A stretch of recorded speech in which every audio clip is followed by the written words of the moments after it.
A pastora me convidou e eu achei assim, lindo da parte dela. Eu falei assim, Senhor, o que o Senhor quer que eu fale?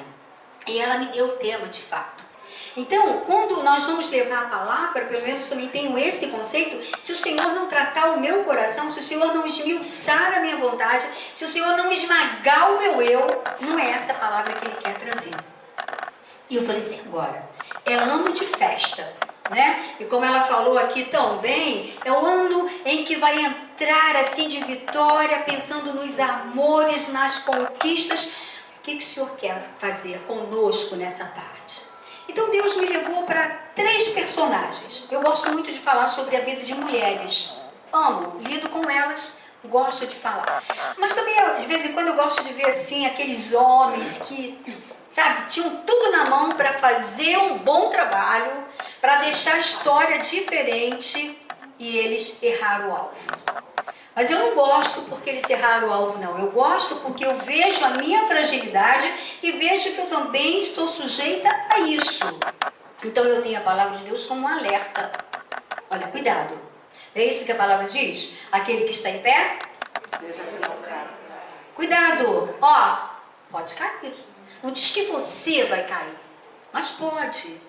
Então, quando eu vejo esses homens no passado que tinham tudo para escrever uma outra história e não escreveram, então eu digo assim para mim, Lídia, o que você está fazendo com a sua geração? Que história você está escrevendo com a sua geração?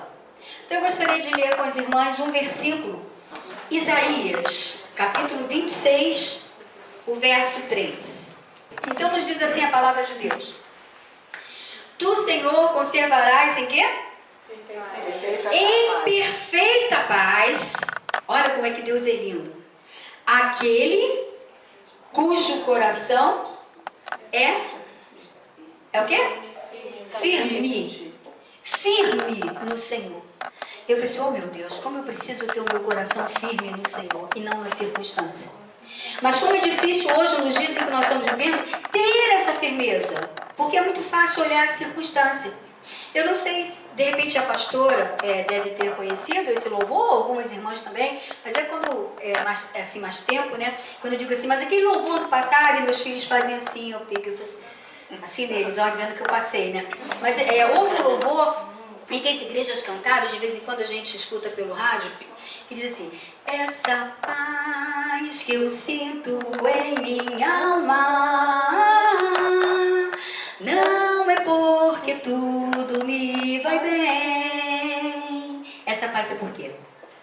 Essa paz que eu sinto em minha alma é porque eu sirvo o meu Senhor.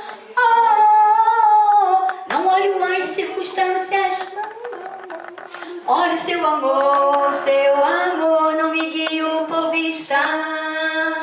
Alegre estou, não olho as circunstâncias, olha o seu amor não me guio por vista.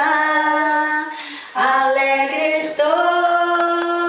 Então é isso aí, olhar a circunstância nos faz cair.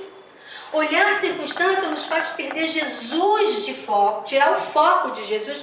E é isso que nós vamos estar tratando nessa tarde com 2 personagens. O terceiro, olha, o terceiro foi 10. Mas esses 2 personagens foram frágeis porque eles olharam as circunstâncias. E o primeiro personagem que nós vamos estar vendo nessa hora, em que ele errou o alvo, foi um rapaz em que ele nasceu numa família que conhecia o propósito de Deus, porque Deus sempre se revelou à humanidade. Desde quando ele formou Adão e Eva lá no jardim, ele falou para aquele casal do seu propósito. E esse casal teve que ir passando para os seus filhos de geração. E eu quero crer também que a dona Rebeca e o senhor Isaac também falou a Esaú e a Jacó os propósitos de Deus. Só que o Esaú era assim muito afoito, levava tudo na brincadeira. Nós falamos hoje um pouquinho sobre isso, né? Sempre assim no oba-oba, vamos lá, hoje dá, não, hoje não dá. E a Bíblia nos fala de que ele errou o alvo, porque ele nasceu primeiro E nascendo primeiro ele tinha a bênção da primogenitura. E essa bênção era muito importante para o filho primeiro. Apesar de que Jacó primeiro pôs a mão para fora, né? E a parteira foi e amarrou um cadastro vermelho, tentando assim. E nasce então Esaú e Jacó fica para trás. Não sei se era plano de Deus, não sei, não vou entrar nesse mistério. Mas acontece que o Esaú nasceu. E Esaú também deve ter recebido de Isaac todos aqueles ensinamentos. E ele se envolveu mais pelo momento. E no trabalho que nós vamos ver nessa tarde, ele chega de uma caçada. Ele era brilhante, forte, ágil. Ele chega da caçada morto de fome. Aí eu pensei, quando eu comecei a ler, eu pensei em nós, na escola bíblica dominical. Eu não sei aqui com as irmãs, mas nas igrejas que a gente passa, temos algumas irmãs que quando chega assim na escola dominical, a escola geralmente começa às 9 horas da manhã. Então temos algumas irmãzinhas que 10h20, elas já levantam. O que houve, irmã? Está passando mal? Não, eu tenho que cuidar do almoço. Então ainda não aprendeu nada, porque a lição está começando, a ministração está começando, e ela já está preocupada com o almoço, porque o marido fica em casa, os filhos vão chegar com fome, e aquela briga dentro de casa por causa de comida. Eu falei assim, é a nossa história, assim. Nós estamos sempre preocupados com o estômago. Mas durante a semana, a gente se envolve, corre daqui, corre dali, e muitos de nós nem almoçamos todos os dias da semana, porque não dá tempo. Nós nos contentamos com um lanchinho, né? Corre dali e vem pra cá, é horário de condução, horário de pegar a criança e levar a criança. Mas quando chega no domingo, eu não sei o que acontece conosco, é uma fome que a gente não consegue dominar. E o Esaú fez isso. Chegou em casa e sentiu aquele cheiro gostoso de lentilha. Eu gosto muito. Tudo que tem assim caldo, tudo que tenha bem assim colorido. E quando ele chega sentindo aquele cheiro, ele vai pedindo aquela comida. E o Jacó, como o seu nome já dizia, né, usurpador. Eu nem penso muito que ele estava usurpando. Ele estava vendo o descaso que o seu irmão estava dando à primogenitura. Ele falou assim, por direito deveria ser eu. Porque ele me empurrou, ele me puxou, né? Me jogou para trás da fila e ele nasceu primeiro. E Jacó então começou a desejar a bênção de Esaú. Então, queridas, quando nós não estamos dentro do propósito de Deus, quando nós não buscamos entender o propósito de Deus, quando nós deixamos vago, Deus coloca outro. Porque o propósito de Deus tem que ser cumprido. Somos escolhidas. Mas se deixamos de lado, ele vai colocar outra. E depois não adianta chegar para a pastora.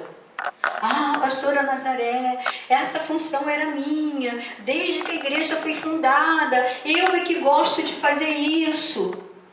Então não deixe o seu lugar, porque Deus precisa terminar a obra. E terminando a obra, ele vai levantar outra para que o trabalho seja feito. E o Esaú então chega para eles, me dá de comer.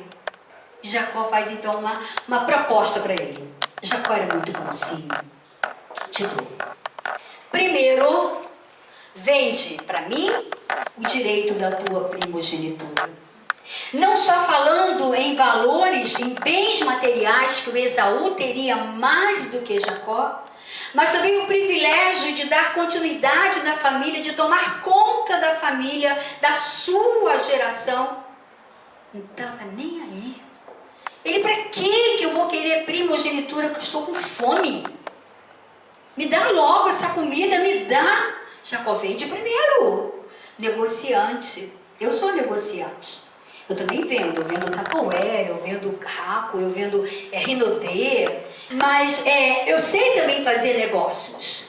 Mas só que aquele negócio foi maldito na vida do Esaú. E ele então deixou de lado o propósito de Deus. E ele troca por um prato de lentilha a sua primogenitura. E depois então toda aquela desgraceira que nós conhecemos na história, no contexto de Israel, por causa de uma decisão, por causa de uma escolha, por causa de uma leviandade. Porque para mim, o Esaú foi leviano. Então vamos pensar as consequências que trouxe esse ato de Esaú para aquilo em que ele fez. Quando nós abrimos a Bíblia no Antigo Testamento, a gente vê muito essa expressão: o Deus de Abraão, o Deus de Isaac, o Deus de Jacó. Olha aí, não poderia ser o Deus de Esaú? Ele não chegou primeiro, o direito não era dele. Então, até essa recomendação, vou dizer assim, essa grandeza de exaltar o Deus, Esaú perdeu. Porque ele não levou a sério o propósito de Deus na vida dele. Mas só que Esaú nem sabia que mais tarde a sua geração seria mencionada dessa forma. E hoje nós temos então o Deus de Abraão, o Deus de Isaac e o Deus de Jacó. E o Deus das irmãs que militam aqui? A nossa igreja, a nossa congregação é bem pertinho, ali no Prado. Mas nós somos um povo do qual o Senhor nos impactou para fazer a diferença nessa geração e dar continuidade do que o Senhor tem para a vida da sua igreja. Então Esaú começou a perder aí, que não viu, não soube que a sua geração, ou que a sua descendência, melhor dizendo, seria colocada dessa forma nas nossas gerações. Ao Deus de Abraão, ao Deus de Isaac, ao Deus de Jacó. E ao Deus dessas mulheres aqui dessa igreja. E que nós precisamos entender qual é o propósito de Deus para com cada um de nós. Bom, mas o Esaú, ele teve algumas consequências por ter perdido essa identidade. Por ter perdido a convicção de Deus na sua vida. Mas naquele tempo ainda não tinha Jesus Cristo, né? Ainda não tinha nascido. Naquele tempo, eles ainda não... Naquele tempo, o Espírito de Deus estava com os seus servos quando eles estavam envolvidos em alguma tarefa. Hoje nós somos, eu acho que nós somos privilegiados porque nós temos o Emanuel. Deus está conosco. Então, se esse Deus está conosco, nós temos que prestar muita atenção no comprometimento com esse Deus, com esse Emanuel. O que ele quer da minha vida? Então, a primeira consequência que eu vejo na vida do Esaú, quando ele perdeu, Hebreus capítulo 12, o verso 16, diz que ele menosprezou aquilo que Deus lhe confiou. E nós? Ele menosprezou. Será que nós também não temos menosprezado o Senhor por momentos em que nós estamos assim, vamos dizer, cansadas, sem entendimento do que está acontecendo, querendo mesmo chutar o balde, que a mulher também chuta o balde, viu? E quando a mulher chuta o balde, é porque, transbordou e o chute dela é longe. Vai longe. Mas nós precisamos entender qual é o propósito de Deus nas nossas vidas. E o autor aos Hebreus diz que ele menosprezou o que Deus confiou a ele. E o que Deus confiou a cada um de nós e nós precisamos preservar. Nós podemos até cheirar a flor, soprar a vela, mas nós não podemos abandonar o propósito de Deus. Então, nessa primeira consequência de Esaú, nós vamos vê-lo como um profano. E quando a Bíblia fala no profano, diz que ele era impedido de entrar no templo, de entrar para adoração, né? O templo era um lugar santo, que somente os sacerdotes, os sumos sacerdotes é que ministravam. E quando a Bíblia fala do profano, fala que olha, você está impedido de chegar à presença de Deus. Então será que o sangue que foi derramado naquela cruz do Calvário em seu favor, em meu favor, em nosso favor, não tem mais validade? Ele já não é mais o sangue carmesim? Pelo tempo já desbotou? É sangue real do Filho de Deus. E eu tenho que olhar essa marca e não gritar, olha Deus, eu tenho a marca, eu só tenho que fazer. Não, Senhor, eu quero te exaltar. Porque a morte que estava determinada para mim, o Senhor me deu zoe, vida plena em Cristo Jesus. E o propósito de Deus é isso. E não menosprezemos aquilo que Ele confiou a cada um de nós. Quando a pastora Nazaré me levou para ver ali aquela mesa bonita, aquela sala ali, aquele salão bonito, né? Eu falei, está vendo como é que ninguém pode chegar diante de Deus e dizer assim, eu não tenho o que fazer na igreja. Que ainda que não tenhamos essa ousadia de falar, de tocar o instrumento, de cantar bonito como a pastora, né? De estar aqui com essa linda aqui, ó, pegando todos os momentos, outras coisas nós podemos fazer. Agora eu acho que cabe a cada um de nós dizer, Senhor, onde o Senhor quer me colocar? Ah, mas eu só aceito se for lá no lugar da pastora. Quando eu me casei, eu não tinha assim ideia do que Deus queria da nossa vida. Mas eu comecei a fazer o curso da Aliança para a Evangelização de Crianças, a PEC. Eu não sei se as irmãs, a pastora, eu sei, em Niterói, né? Muito curso. E eu fiz então o curso da PEC. E o meu marido era pastor, passou a ser o pastor na minha igreja, e ele, agora se vê, eu ovelha dele. Ele vai e faz uma escala de trabalhos, porque ele trabalhava no centro do Rio, e nós morávamos na zona oeste, no Rio.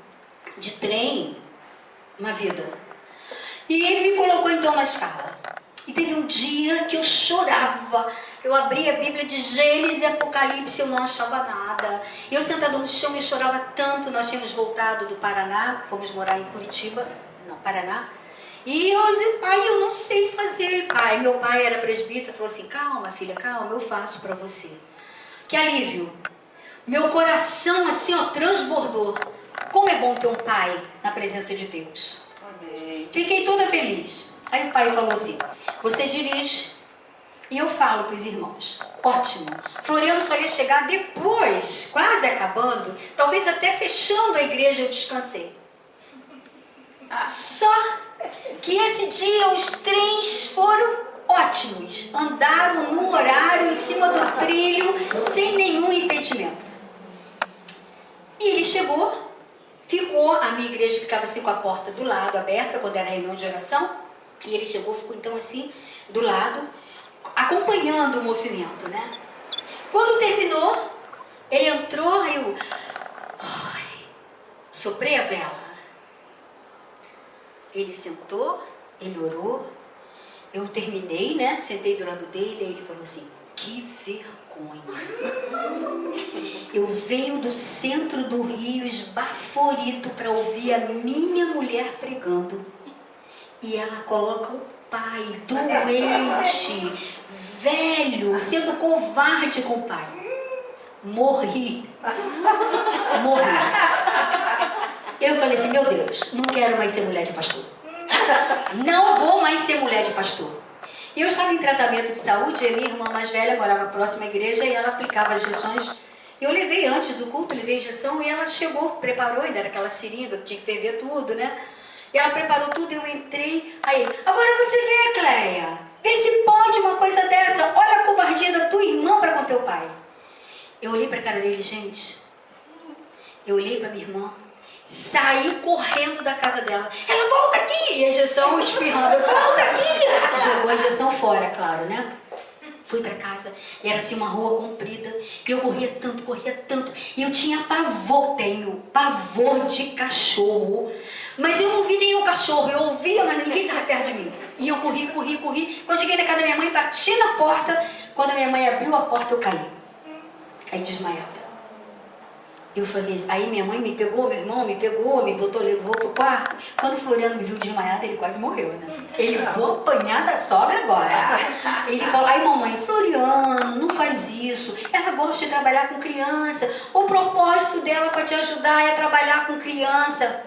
Olha com carinho, Floriano. Tá bem, dona Irene, não vou colocar mais. Pode deixar.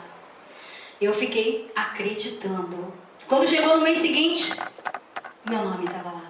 Eu falei assim, Deus, ou o Senhor me quebranta e me muda, ou o Senhor quebra esse homem. Porque não vai dar. Eu não quero mandar ele embora. Então o Senhor vai fazendo a obra. E eu comecei então a aplicar aquilo que eu trabalhava na PEC com a igreja. E o Senhor foi me dando esse entendimento que o propósito dele é de eu estar do lado dele, de eu estar ajudando como esposa, como serva de Deus, para que o trabalho seja feito. Então, onde Deus quer nos colocar? No lugar dele? Senhor me livre. Senhor, afasta de mim esse cálice. Eu estou muito bem atrás dele. Trabalhando, envolvendo, levantando, ministrando para a criança. Esse é o propósito de Deus para cada um de nós. Nós não podemos ser profanos diante de Deus. Nós não podemos trocar esse privilégio que o Senhor nos dá. E o nosso amigo, então, ele perdeu esse propósito. Ele errou o alvo. E Jacó, então, se tornou o grande em Israel. Ele fez o que Deus tinha para a nação através dele. Isso porque lá atrás ele entendeu que o seu irmão estava brincando com Deus. Eu acho que ele não quis usurpar a bênção. Ele não quis ser valorizado. Ele entendeu que Deus tinha um propósito. E esse propósito ele poderia assumir. Então, quando nós entendemos que dentro da casa do Senhor há algum momento, há algum lugar em que eu posso preencher, eu devo chegar ao meu líder e dizer assim: olha, eu posso chegar até aqui. Você confia em mim?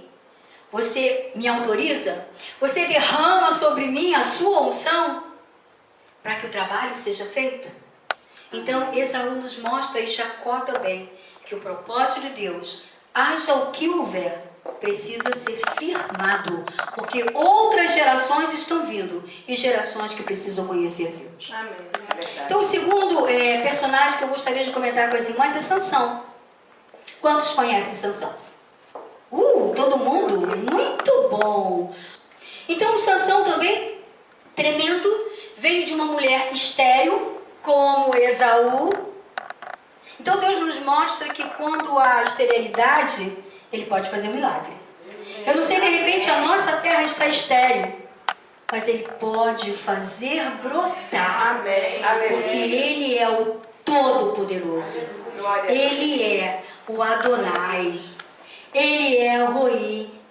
Ele é o Shekinah. Ele é o Eu Sou. Amém. E nós, instrumentos na sua mão.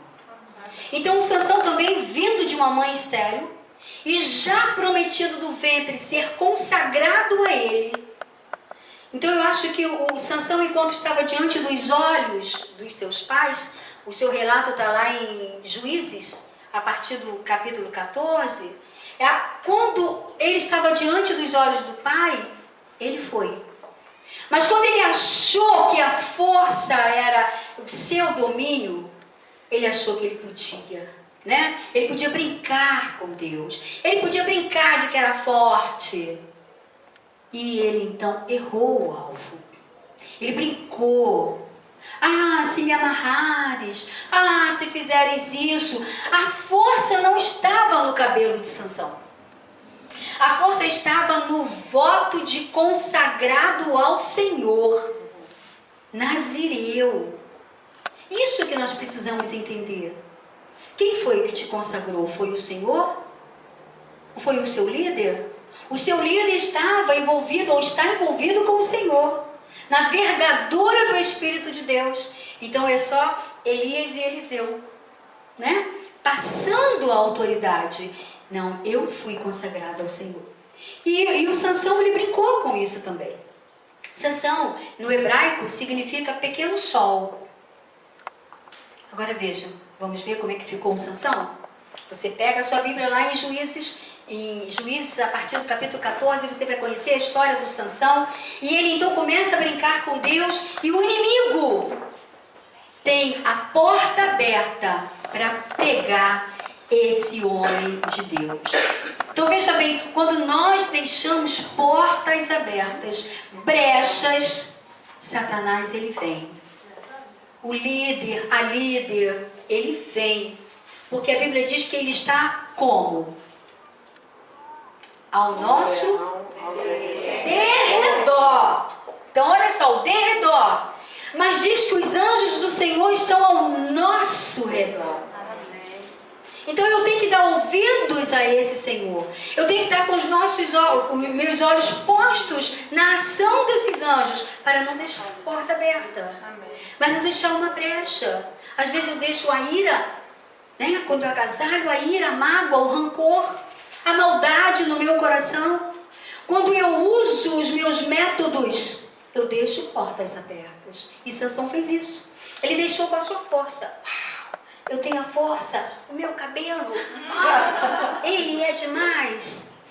E ele começou então a brincar com a santidade de Deus. Ele brincou com o poder que Deus estava dando a ele. E a Bíblia nos mostra então que ele perdeu esse poder. De governo, ele perde agora para ser humilhado diante dos inimigos. De protetor, ele perde toda a proteção, porque o Senhor saiu dele. E ele foi tão assim infantil que ele não sentiu que Deus tinha saído dele. Hoje, quando nós fazemos alguma coisa, pelo menos eu acho que deveria ser assim no nosso estado, quando fazemos alguma coisa que achamos que saímos do trilho, dá uma tristeza na gente, não é? Dá um aperto, o espírito logo diz assim, ó, você errou o alvo. Apita. Apitou e a gente, epa, volta. Se humilha, se prostra, se derrama diante do Senhor para ver uma restauração, um nascer de novo na esperança que Deus tem. Mas só que Sansão não fez isso e ele continuou a afundar até que totalmente ele perdeu a proteção de Deus. E a Bíblia diz que os seus olhos foram vazados. Então esse homem, que tinha o significado do nome de pequeno sol, estava agora em trevas, porque ele não via mais. Agora o cetro que estava sobre ele para ajudar, para abençoar a sua nação, ele agora estava sob o jugo dos inimigos. Ele estava diante de um moinho.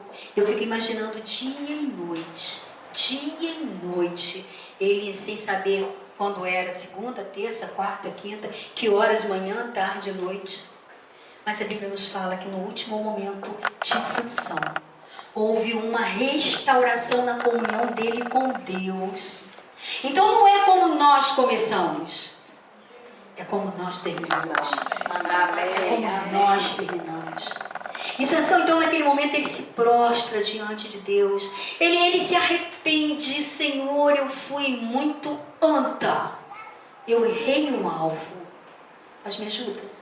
Não deixe agora na minha morte eu ser humilhado por eles, não. Como terminou Sansão? Quem sabe da história? Matando mais filisteus do que durante toda a sua vida. Exatamente, mas a pastora não vale. Fala. Era isso que eu ia falar. Então pode falar. Ele conseguiu matar os inimigos todos de uma vez só. Então Deus deu aquela força comunal para ele, né? E ele abraça aquelas vê assim, aquela pilastra sendo agarrada e todo aquele fundamento, toda aquela base sendo arruinada pelo poder de Deus, não o poder de Sansão, pelo poder de Deus que operou nele. E ali então ele mata mais inimigo do que na sua própria vida, porque em vida ele brincou que eu tenho a força. Eu tenho Deus que habita em mim. E a minha força está nesse Deus que faz todas as coisas acontecerem. A pastora é forte, a gente vê. Mas essa força é porque ela está no Senhor. Porque dela mesma, ela tem vontade de sair correndo, né, pastora? De deixar. Chega, Senhor, chega. Já terminei meu turno. Não é assim? Sacerdote, terminei meu turno. Mas a força de Deus que está nela. Agora eu quero fechar com o terceiro personagem. E esse personagem é lindo, Daniel. Lá em Daniel capítulo 1, no verso 8, se não me falha a memória, quando dentro daquele contexto de exílio, e eles são levados à presença do rei, e Deus então dá a Daniel e aqueles moços a oportunidade de testemunhar em terra estranha. Escravo. Ele poderia dizer assim, mas eu estou longe da minha terra, ninguém está vendo. Deus deixou, se Deus deixou, Deus vai deixar acontecer tudo. Zeca Pagodinho ainda não chegou por lá, mas ele já tinha pensado, deixa a vida me levar. Não é assim? Deixa a vida me levar, eu estou em terra estranha, o que tem? Os outros fizeram isso, por que eu não posso fazer? Hoje a gente escuta muito isso, né, pastor? O que tem? E ele então coloca, a Bíblia diz que ele coloca no seu coração o firme propósito de não se contaminar com as iguarias do rei. Babilônia longe dele. Mas hoje nós buscamos Babilônia. aceita uma coisinha aqui, aceita outra coisinha ali, e a gente assim vai perdendo a essência, o foco do Senhor, perdemos o propósito do Senhor nas nossas vidas. Então nos diz que esse homem, Daniel, ele colocou o firme propósito de não perder Deus de vista. E nós conhecemos a vida dele, fantástica. Falou aos reis, medos e persas, Nabucodonosor, Belsazar, Dario e Ciro. Esses homens, essas autoridades se prostraram diante de Daniel, porque viram que nele estava o Espírito do Deus vivo. Mas o Nabucodonosor foi além, né? Fez um decreto para que todos só adorassem ao Deus de Daniel. Glória a Deus. Então é isso que Deus quer de cada uma de nós. A nossa cidade precisa adorar somente ao Senhor. Amém. Então nós não temos que nos contaminar com o que nos oferecem. O que tem? Deixa. Depois você se arrepende. Eu tenho um cunhado, que ele hoje é falecido, e a filha, no início de casamento, ele não era cristão e a mulher lutava com isso, e a menina pequenininha gostava de sair com ele, gostava de ver festa. E ele falou assim: vou te levar para você ver o carnaval. Você quer dançar o carnaval? Aí ela: mas eu não posso. Eu sou da igreja, eu não posso. Não, vai sim, porque depois você pede perdão e Jesus perdoa você, você é criança. Então muitas das vezes nós falamos assim: depois eu me arrependo. Depois pode não chegar. Pode não dar tempo. Mas Daniel colocou lá na terra estranha esse desejo. O nome dele foi mudado de Daniel para Belsazar. Mas ele não mudou a sua identidade com Deus. Ele não mudou a sua comunhão com Deus. Ele não mudou o seu caráter diante de Deus. E ele fez a história de uma forma tão tremenda que ele se tornou governador, ele se tornou dirigente de nação, ele se tornou, mas antes ele teve cova de leões também. Antes ele teve os inimigos perseguindo também. E hoje a gente vê assim: pastora, mas eu tenho uma inimiga no meu serviço, Satanás não está satisfeito comigo. Glória a Deus! Satanás não tem que estar satisfeito conosco, não. Ele não tem que estar satisfeito. Se ele estiver satisfeito, tem alguma coisa errada. Alguma coisa errada, porque eu tenho que agradar ao Senhor dos Exércitos. A Ele que eu tenho que agradar. Amém.